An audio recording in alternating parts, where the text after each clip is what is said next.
Long, long ago, in a magical land not too far away, there was a time when you could stroll into a Rolex boutique, point to the Submariner or Daytona in the display case, hand over your credit card, and walk out the door with it on your wrist. Oh yeah, and sometimes you could even get a discount. I know, it doesn't even sound real, does it? There were no waitlists, no secret handshakes, and certainly no sales associates asking if you'd also like a pair of diamond earrings for your wife before they'd even consider selling you a watch. But that time, dear friends, is long gone. Because in case you haven't noticed, getting a Rolex in 2025, at least from an authorized dealer, is mission impossible. And unless you know the dirty little secrets behind how the game is played, you're probably never making it to the end of the rainbow. But what's Rolex hiding, and why are Rolexes so damn hard to get? Today we're going to break down what's really happening behind the scenes and how the game Rolex plays is stacked against regular buyers. The waitlist myth. When people talk about Rolex authorized dealers, also called ADs, the number one complaint is the dreaded waitlist. Want a Submariner, a Daytona, that beautiful Starbucks with the green bezel? Well, get ready to wait. But here's the kicker. These waitlists aren't official Rolex policy. They don't exist at Rolex headquarters. They exist at the store level. Rolex doesn't run them, ADs do. And they're definitely not first come, first served. Writing your name down does not mean you're next in line. That is, if they wrote it down. But if that's the case, who does get the call? I'll give you a hint. It's not the guy who signed up 3 years ago. It's the guy who bought a bunch of other crap he didn't want. People on Reddit love to talk about this. There is no list.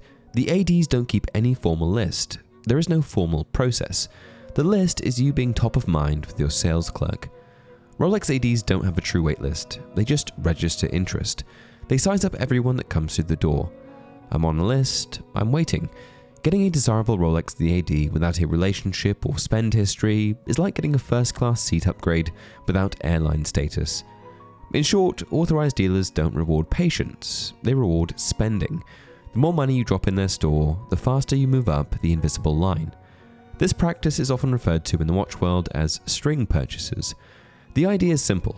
If you want that high-demand Submariner or Daytona, you'll first be nudged to buy less desirable stock. Think diamond jewelry, precious metal models, or slower-moving brands, before you're considered for the piece you really want. Technically, this is what the FTC calls a tying arrangement. It isn't always outright illegal, but it definitely dances on the edge of ethical. In reality, it happens constantly, and Rolex gets to keep their hands clean by saying, we don't control how our dealers manage their lists. The grey market. The next big issue people speculate about in the Rolex supply chain is the grey market. What is it? Well, in simple terms, it's the unofficial resale channel for brand new watches. These aren't counterfeits or stolen goods, they're genuine Rolexes.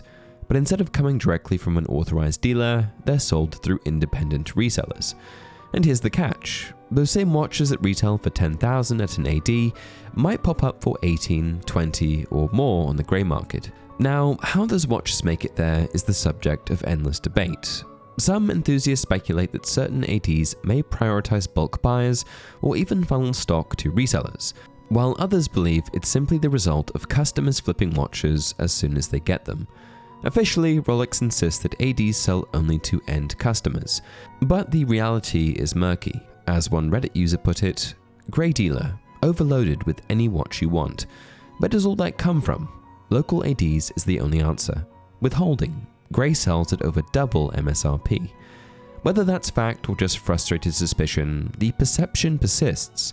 The watches exist, but they're skipping the waitlist and showing up in the grey market instead. How did they get there in a market starving for supply? We're not sure.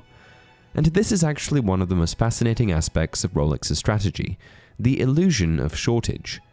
Think about it, Rolex produces well over 1 million watches per year. That's a massive number, far more than most luxury brands.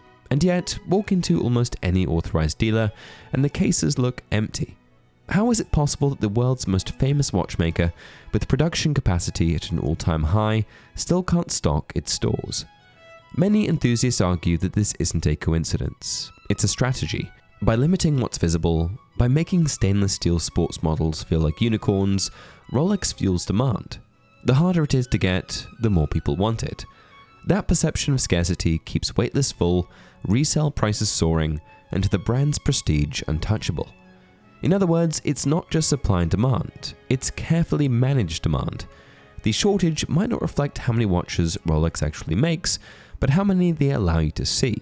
And if you're Joe Schmo that won't or doesn't know how to play the game, that number's going to be 0. Anyway, that's enough for today's video. If you want more stuff like this, then let me know down in the comment section below. Thanks for checking out the watch list.